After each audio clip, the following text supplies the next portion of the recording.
Desisto, tão vazia, nada em mim que te possa entregar, nada em mim. Mas como oferecer sem ter pra dar? Apenas alguns cacos pelo chão. Deus, estou tão vazio, nada em mim.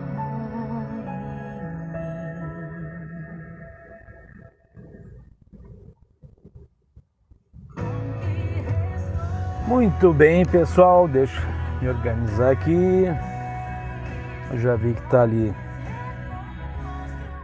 o Cláudio Lima, foi o primeiro que apareceu para mim, a Linda, o pastor Jaime, já tá aqui, o Celso.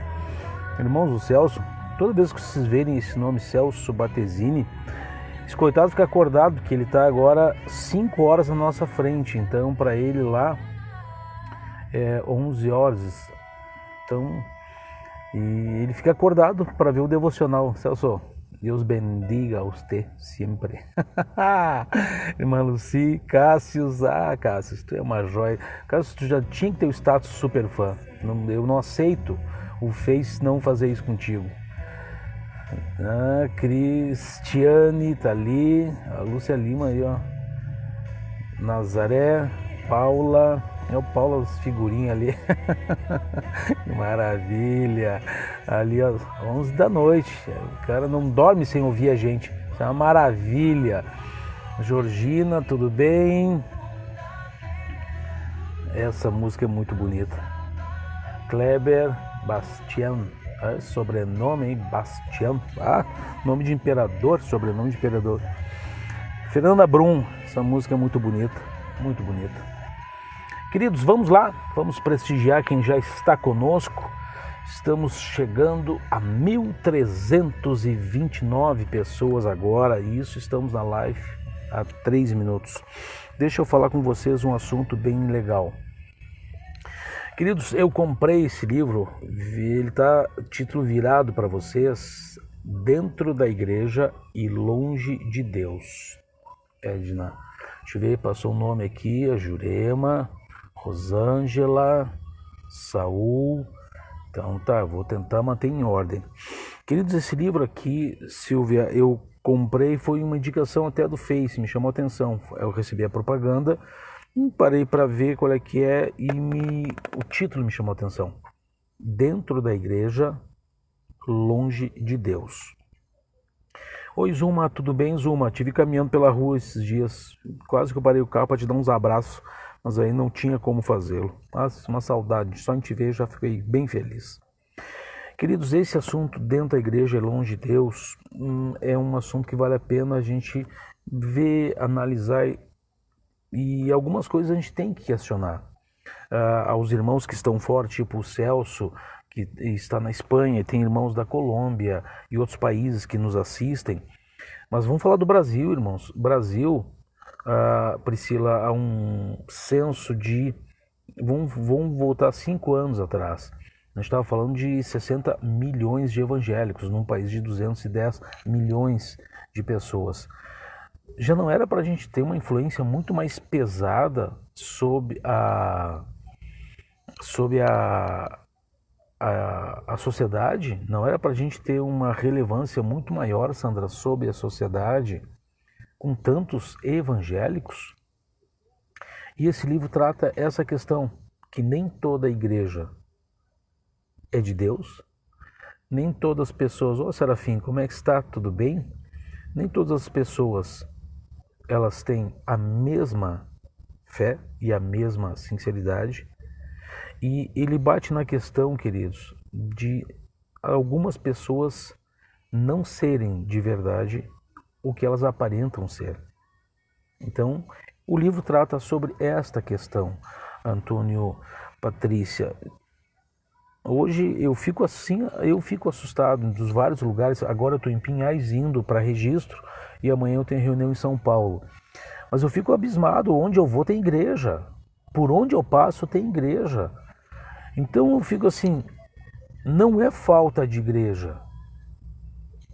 É provável que esteja faltando, queridos, outra coisa, porque também não é falta de pregação. Eu vejo pelas rádios, quantas rádios evangélicas, canais de televisão, estamos pregando o evangelho. A questão é, que evangelho? Então, Vera, eu queria tratar, queridos, um texto que é da leitura de hoje, na leitura Darcy. Tudo bom, Darcy? Saudade, Darcy Lima. Salmo 119 e o verso 133, Daniel, ele diz o seguinte: firma meus passos conforme a tua palavra, para que o pecado não me domine. E o verso 134 diz: livra-me da opressão das pessoas. E aí eu fiquei assim, ó, dentro do que eu estou... Esse livro chegou para mim na sexta-feira e eu já estou acabando ele. E me chama a atenção, queridos, esse salmo com esses dois pontos. Firma os meus passos conforme o que a tua palavra diz. E eu sei que a gente tem as experiências da vida, a gente tem o amadurecimento, a gente tem o crescer, e aí a gente consegue juntar essas coisas e dizer, é o que eu acho, é o que eu penso, é o que eu acredito, porque isso me sustentou até aqui.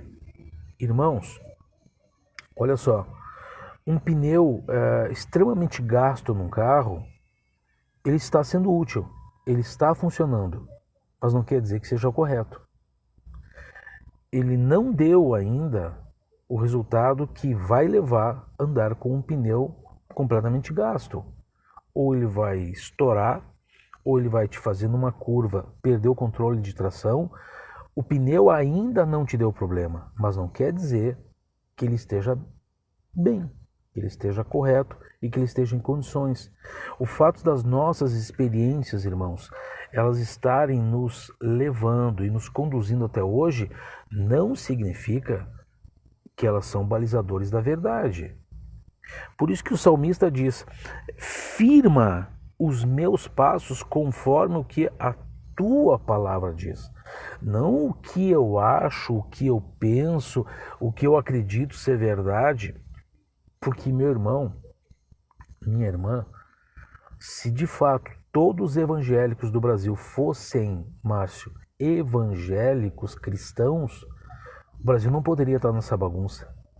O Brasil não poderia estar nessa confusão de partidarismo que está. Não poderia. Teria que ter a igreja uma influência muito mais pesada na sociedade. E a gente não está vendo isso. A gente está vendo uma situação delicada onde as pessoas, irmãos, eu tenho certeza que tem crentes hoje que estão se odiando uma vez que tu falar em quem tu votou. Uma vez que tu falar qual é a tua posição. E aí o Salmo 119, o verso 30 e 134 diz: livra-me da opressão de pessoas. Queridos, por que esse assunto? Hoje a gente acordou com a notícia de que faleceu o genro do pastor Davi Marques, um obreiro, muitos anos de Gravataí, e uma pessoa nova, cerca, acho que 34 anos. E aí eu quero trazer para vocês algo que a minha mãe, ela está tratando com uma amiga dela, que ela se culpa por ter levado o Covid para dentro de casa e o marido dela foi a óbito, e ela não. E ela se sente culpada, ela acha que foi ela que matou o esposo. E pasmem, tu sabe que não faltou parente para dizer que é isso mesmo? Que é ela que matou, Renato? Então, eu digo assim, ó, é uma das coisas que a gente vai ter que orar, queridos, que nem o salmista. Livra-me, Senhor, do que as pessoas vão querer fazer para me oprimir. Elas vão... Porque hoje, se tu me disseres, olha, esta doença se trata desse jeito, alguém vai dizer que é mentira. Alguém vai dizer, não, tu tens que fazer isso. Irmãos, a OMS, que é a Organização Mundial da Saúde, ora diz uma coisa, ora diz outra, ora dá certo, ora dá errado, ora vacina A, ora vacina B, ora comprimido, ora sem comprimido. Priscila, tá uma coisa pavorosa que ninguém mais sabe de verdade a solução. E aí, pessoas que acham que sabem tudo, que conhecem tudo, elas usam isso para oprimir. Ah, mas eu disse, mas eu falei, mas é certo que isso ia acontecer. Irmão, irmã, qual é o plano B se der errado? Qual é o plano B se o que tu tentou deu errado? Então, assim, te firma na palavra. Porque se nós confiarmos na palavra, ela nos será escudo, e ela nos será alimento, e ela nos será luz, ela nos será proteção para as coisas que vão acontecer, para as coisas que vão surgir. Porque, Vera, a palavra de Deus ela é muito clara. Há tempo de rir, mas ela não nega que há, Denise, tempo de chorar. Ela diz que há tempo de abraçar, mas ela não omite o tempo de se afastar de abraçar. A questão é que nós achamos que por nós controlar o nosso dinheiro, por nós tomar vitamina C, por nós não comer carne gorda, por nós dormir 8 horas, nada pode nos acontecer. Irmãos, esse vírus, ele levou pessoas novas e pessoas idosas, pessoas saudáveis e pessoas com comorbidade. Então tu vais me dizer que existe uma regra. Diana, as pessoas elas já estão acuadas. Na última live uma irmã escreveu, eu até nem coloco mais nada na internet porque eu sou agredida. As pessoas estão assim. Então o salmista diz o seguinte, livra-me da opressão das pessoas. Então eu poderei obedecer às tuas ordens. Irmão, eu agradeço a Deus porque Ele deu um critério para nós que é infalível. Ah, mas eu estou fazendo certo, eu estou fazendo errado, eu disciplinei meu filho, isso está certo, está errado. Eu falei, Joel, uma coisa que, será que era isso que eu queria dizer? Irmão, a palavra de Deus diz que o Espírito Santo, ele daria a nós algo que poucas pessoas têm, paz no coração. E esta seria árbitro em nossos corações. Jesus disse, eu vos darei a minha paz, eu vou deixar com vocês, Marli, a minha paz. E essa paz, ela vai ser o árbitro das decisões que tu vai tomar quando um parente teu vier para ti, viu, tu é culpado dessa morte, viu, tu é culpado dessa doença, viu, tu é culpado dessa situação. Irmão, irmã, se nós nos protegermos na palavra, ela será um árbitro entre nós. E ela vai nos colocar em situações não de ameaça, não de medo.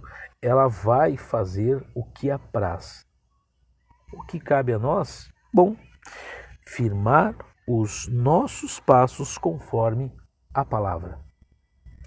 Então, assim, vamos imaginar Éden, Adão, Eva e Deus conversando esse horário, a viração. Agora imagina Deus falando para Adão, Adão, não acha as coisas, não suponha as coisas. Jonas, tu imaginas Deus falando para Adão e Eva, não imaginem que as pessoas vão entender o que tu está falando. Não pressuponha que as pessoas vão aceitar o que tu está falando. O ser humano ele é muito estranho. É muito estranho. Tu encontra pessoas que reclamam da vida sem ter falta de nada e sem ter fome, e pessoas que agradecem por estar vivo, com fome, com frio, mas gratos pela vida. Vai entender o ser humano. Irmão, irmã, quem junta os nossos cacos às vezes, quando a situação nos aflige, é Deus. Quem nos consola é Deus. Quem nos conforta é Deus. Então, vamos firmar os nossos passos na palavra de Deus. Certo, queridos? Que tu possas ter uma semana abençoada, que tu possas ter uma semana guardada na presença de Deus. A você que está enfrentando o luto, que está enfrentando a dor, irmão, irmã, creia, o tempo de chorar também acaba uma hora. Paula, Vera, o tempo de sorrir volta, Moisés. Nós não fomos feitos para a destruição, para o sofrimento. Márcio, Deus está conosco. Então, essa pandemia, eu ainda vou pregar sobre essa questão, Jonas. Ela também não veio para provar de anos governos, Junei, ela não veio para provar as políticas públicas. Ela veio para provar, Denise, nós, quem nós somos de verdade. Quem nós somos. Tá certo, queridos? Vamos lá, eu vi aqui a Silvia pediu oração porque um sobrinho dela está desaparecido. Olha, queridos, vamos orar. É uma situação muito delicada. Tem uma criança que sumiu. Vamos lá, Vera, Zuma, Pastor Jaime. Então, vamos orar, amados irmãos. E que a palavra possa sempre gerar em nós o que de fato tem que ser gerado. Solidez na verdade, não no achismo. Eu acho, irmão, eu acho que eu sou bonito. Olha que lê do engano, bênçãos a Deus. Pai amado, nós te somos gratos pela tua palavra. Precisamos aprender, meu Deus, a viver com a tua palavra, a andar com a tua palavra, a ser guiados pela tua palavra. Nós vamos precisar, Senhor, a reinventar a nossa vida conforme a tua palavra nos ensina, nos guia, nos orienta. Há pessoas que precisam de uma palavra de conforto, há pessoas que precisam de uma palavra de consolo, há pessoas que precisam de ajuda em oração, há pessoas que precisam de um abraço, há pessoas que estão ainda sofrendo o desespero do luto, há pessoas que choram, elas não conseguem pensar na luz, na esperança, na vida, porque a dor é muito forte.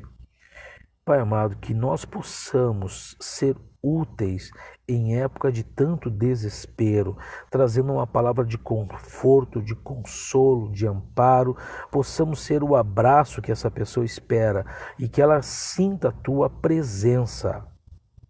Nos ajuda a viver, meu Deus, livra-nos dos que querem oprimir as pessoas, quer sejam por atitudes, por palavras, por publicações de internet, mas o desejo delas é causar opressão. Nos livra dessas pessoas e que nós possamos ser luz, conforme a tua palavra nos orienta. Em nome de Jesus. Queridos, amanhã nós temos um novo encontro com a diretoria da igreja, depois quarta-feira Simone, quinta-feira os jovens, sexta-feira o pastor Paulo. Aproveite o tempo que Deus te dá chamado hoje, da melhor maneira possível. E que Deus te abençoe, em nome de Jesus. Um grande abraço.